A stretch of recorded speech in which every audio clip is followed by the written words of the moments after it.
Cracking, guys. Today we're going to move the Van Gogh. Here it is. Boom. I'm going to do it again just because it's so freaking cool. I really like this one. Here's a slow-mo.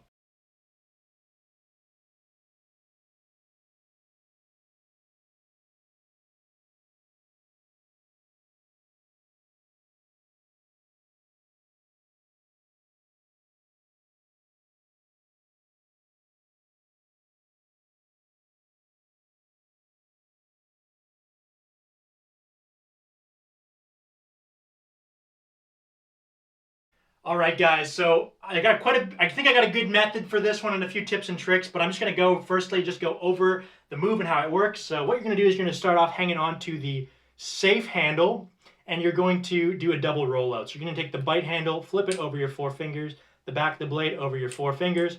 It's going to leave you in the perfect position to throw.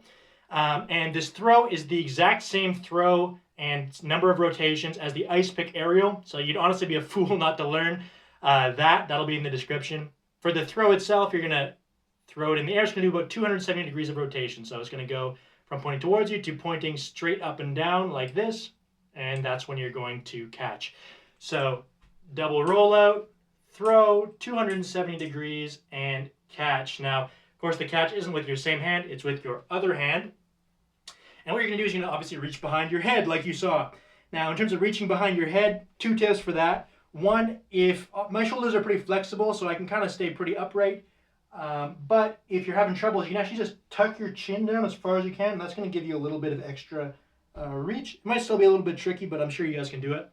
And the second tip is reach as far away from your face as possible. So if you can reach out here, it's probably better when you're first learning than going a bit closer. Obviously, as you get more advanced, you can move closer and closer for style points. But when you're learning, I definitely recommend reach as far as you can. And the catch is just going to be like this with your offhand. So I'll just show you what that looks like, and then we'll get into some tips. Just like that.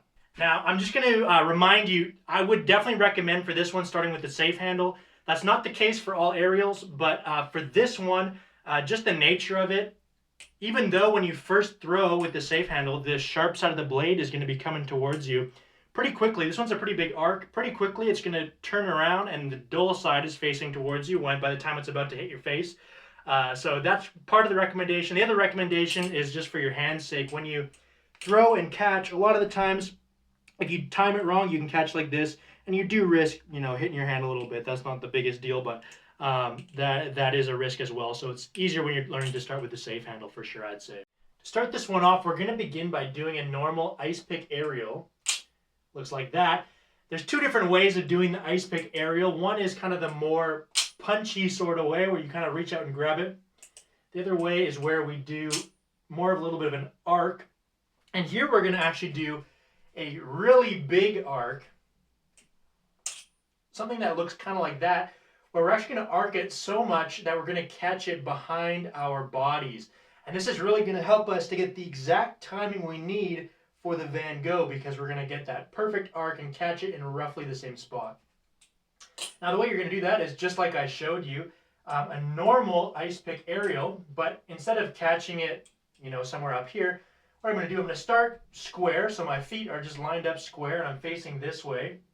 And what I'm going to do is after I throw, I'm going to actually turn my body, my shoulders only, my feet stay in the exact same place, my shoulders are turning, and that's going to let me to open up and catch it a lot farther behind me. So I'll show you what that looks like one more time. Something like this. And here I caught it kind of close. I can even try to do an even farther catch. Something there where I'm literally catching it behind my head, exactly where I would be catching it if I was catching it with my offhand. So now that we have, you've mastered that process of catching it behind your head. Again, we're throwing with the same hand, catching with the same hand. We're going to get our offhand in, but we're not going behind our head yet. We're actually going to catch with our offhand, but we're going to catch in front of our face instead of behind our face. We're going to do the exact same process facing this way. The Icepick gets thrown. We're going to do an extra large arc, and we're going to reach with our offhand and kind of catch like this in front of our face. This does two things. One, it'll get you used to catching with your offhand. The catch is vaguely similar. Actually, catching this way is slightly more difficult. So when you go to behind the head, it'll actually be a little bit easier just because of you're at a kind of at a funny angle here.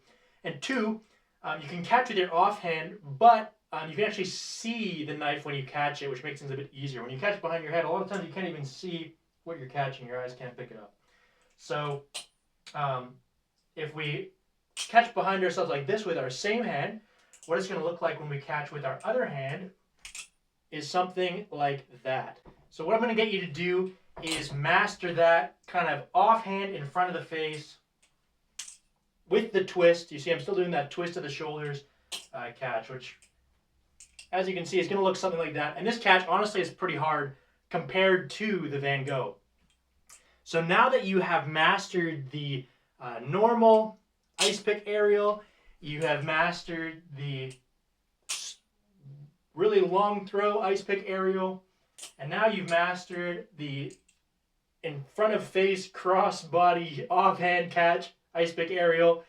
Now we're going into the Van Gogh. All right, so now to get into the Van Gogh, you should have the timing down pretty well. It's pretty much the exact same timing as the extended range of motion.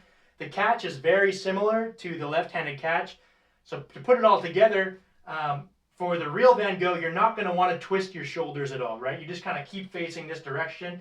You know, if you throw it and then you twist, you're going to hit yourself in the face or something like that. So just stay straight ahead. And something just like that. Let me get that more in frame. Something there, and I'll do another one here. So you're going to notice, right, I'm not doing any more funny twisting or anything like that. That's kind of all there is to it. The Van Gogh, I think, was named because there was a painter guy, right, and he lost his ear. He didn't have an ear. He was born without an ear. I don't know the deal, but don't lose your ear. Another thing I'd actually recommend for this one is actually do use a trainer if you have one. I definitely recommend that for aerials specifically. Usually, for most tricks, I'd say, hey, just man up, handle it. Yeah, you'll be fine. Use a real one. It's going to give you better technique.